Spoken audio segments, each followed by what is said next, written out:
Hello friends, जागरणजोश.com के इस video में आप सभी का स्वागत है। मैं हूं सैयद सोबान। आज के इस वीडियो में हम जानेंगे कि आज के करंट अफेयर से क्या कुछ सवाल बनाए जा सकते हैं, उनके सही जवाब क्या होंगे और साथ ही साथ उनसे रिलेटेड कुछ की फैक्ट्स के बारे में भी बात करेंगे। साथ ही साथ इस वीडियो के एंड में आपको एक सवाल देंगे जिसका जवाब आपको हमें कमेंट बॉक्स में लिख कर देना होगा।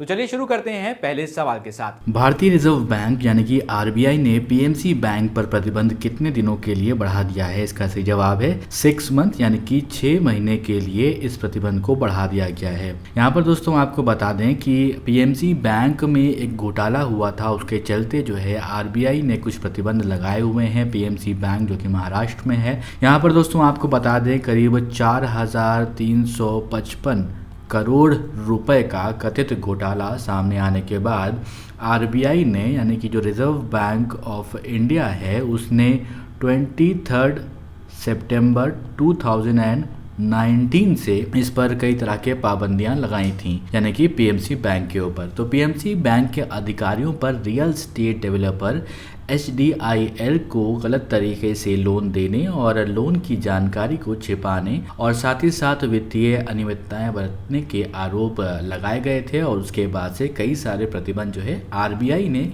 किस पर लगाए थे? पीएमसी बैंक पर। और इस तरह की घटना एक कानपुर का भी जो है एक बैंक है उस पर भी इस तरह के आरोप लगाए गए थे और उसके बाद उस पर भी कई तरह के प्रतिबंध लगाए थे रिजर्व बैंक ऑफ इंडिया ने। इसके बारे में हम पहले बात कर चुके हैं।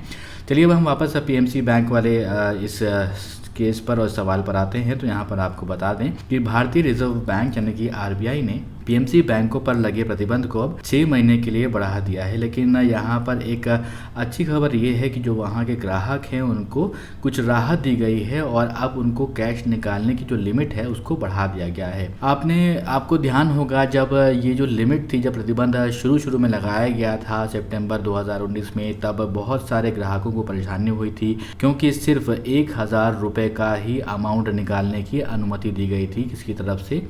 आरबीआई बैंक की तरफ से। कहाँ से? पीएमसी बैंक की तरफ से, पीएमसी बैंक से। तो यहाँ पर दोस्तों आपको बता दें कि अब ये लिमिट जो है पिछले कुछ दिनों पहले इसको बढ़ाया गया था और करा गया था 50,000 रुपये। लेकिन अब जो है आरबीआई के इस फैसले के जो है इस फैसले से करीब 84% डिपॉजिटर्स को राहत मिलेगी। आरबीआई के नियमों के उल्लंघन और गड़बड़ी को लेकर पीएमसी बैंक पर जो है पाबंदी लगाई गई थी, लेकिन अब जो है डिपॉजिटर्स जो हैं वो 1 लाख रुपए का अमाउंट निकाल सकेंगे। अब बढ़ते हैं अपने अगले सवाल की तरफ। सवाल है कि अंतर्राष्ट्रीय योग दिवस निम्न में से किस दिन मनाया जाता है? इसका सही जवाब है 21 जून। यहाँ पर दोस्तों आपको बता दें इंटरनेशनल योग दिवस, इसको IYD भी बहुत सारे लोग बोलते हैं और इसके लिए हर साल एक थीम रखी जाती है।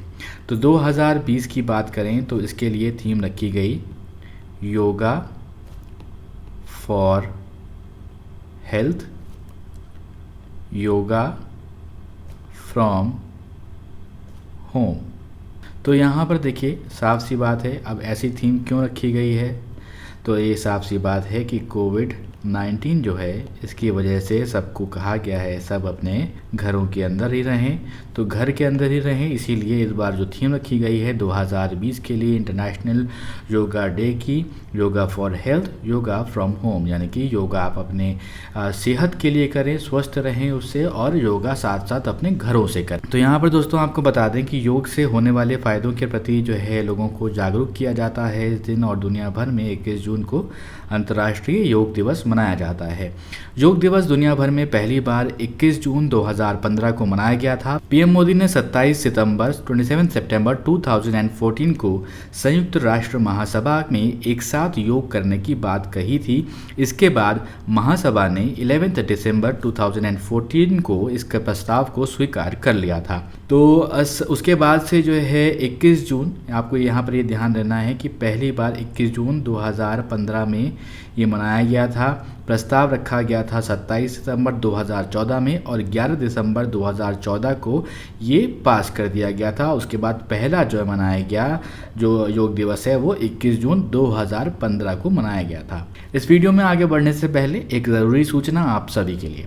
हमारी वेबसाइट जागरणजोश.com पर अगर आप करंट अफेयर्स पढ़ना चाहते हैं तो आपको अपने ब्राउजर में टाइप करना है www.jagranjosh.com। जिसके बाद आपको हमारी वेबसाइट का होम पेज नजर आएगा। इसके बाद आपको करंट अफेयर्स के टैब पर जाना है। ड्रॉप डाउन में आपको मंथ वाइज करंट अफेयर्स मिल जाएंगे, जहां आप मंथ के हिसाब से करंट अफेयर्स पढ़ सकते हैं। जब आप करंट अफेयर्स टैब पर क्लिक करेंगे तो आपको कुछ इस तरह से पेज नजर आएगा।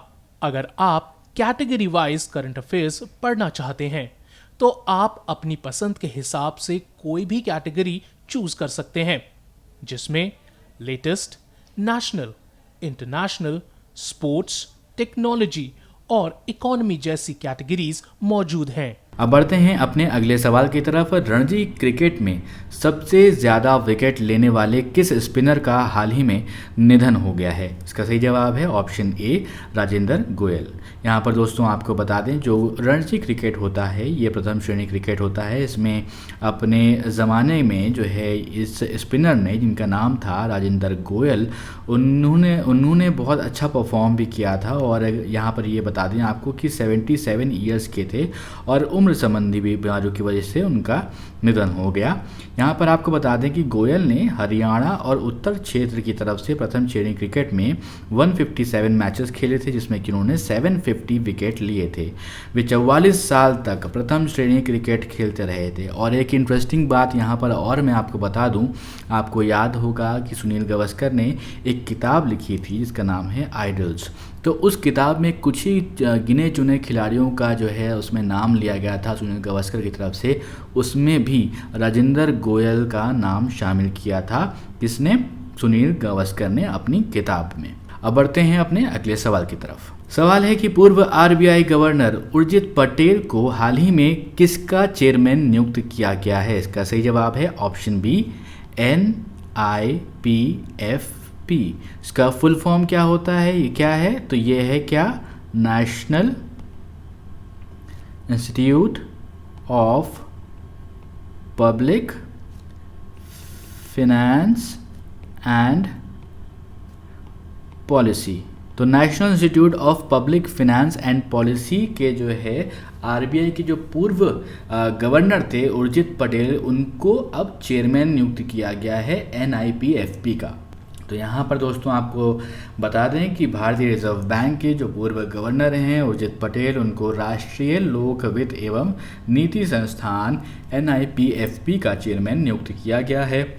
आर्थिक शोध संस्थान ने कहा कि उर्जित पटेल 22 जून 2020 से ये पद संभालेंगे। अब वो किसकी जगह देंगे, इस बात को यहाँ पर आप ध्यान दीजिएगा। वो जगह लेंगे विजय केरकर का जो है स्थान लेंगे। इससे पहले NIPFP के जो चेयरमैन थे वो थे विजय केरकर। अब 22 जून 2020 से कौन हो गए, उर्जित पटेल। तो इसको आपको ध्यान में रखना है। यहाँ ये आपको बता दें कि विजय केरकर ने 1 नवंबर 2014 को संस्थान के चेयरमैन का पद संभाला था।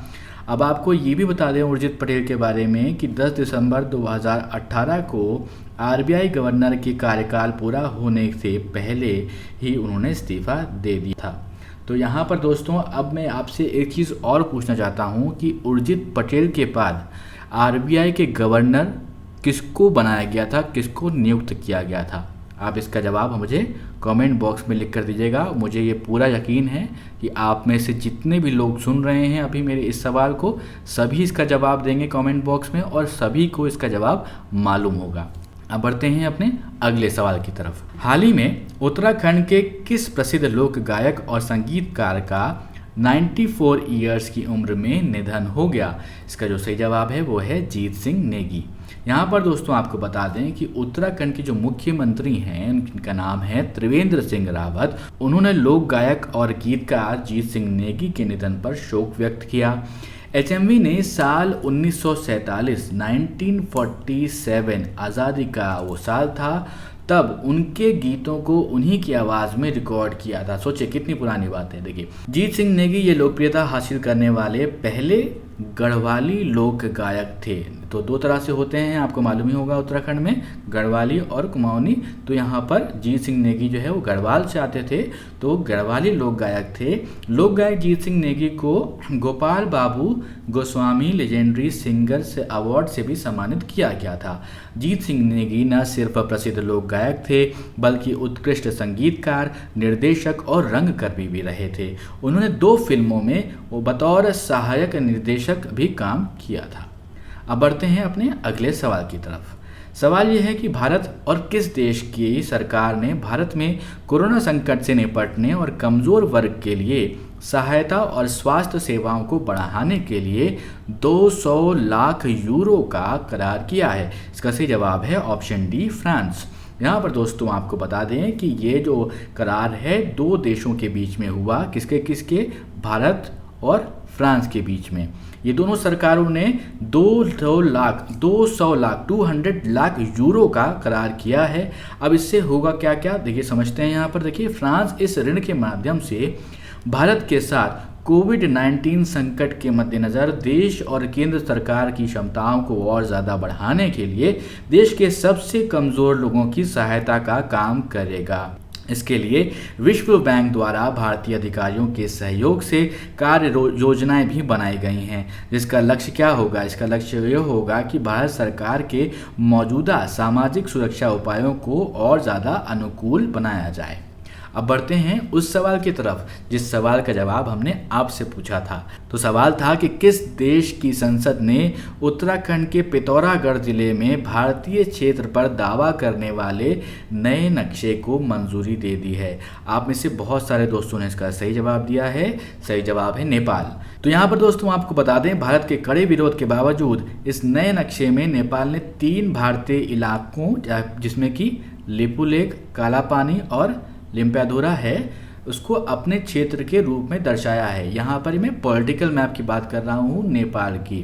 तो ये अगर अलग से आप पढ़ना चाहते हैं इसके बारे में और डिटेल में, तो हमारे चैनल पर इसके लिए भी एक वीडियो उपलब्ध है। जब शुरू में ये पूरी ये मामला हुआ था, जब एक नया पॉलिटिकल मैप जारी किया गया था नेपाल सरकार की तरफ से, तो उसके बारे में हमने जानकारी दी हुई है इस वीडियो में, आप उसको भी देख सकते हैं।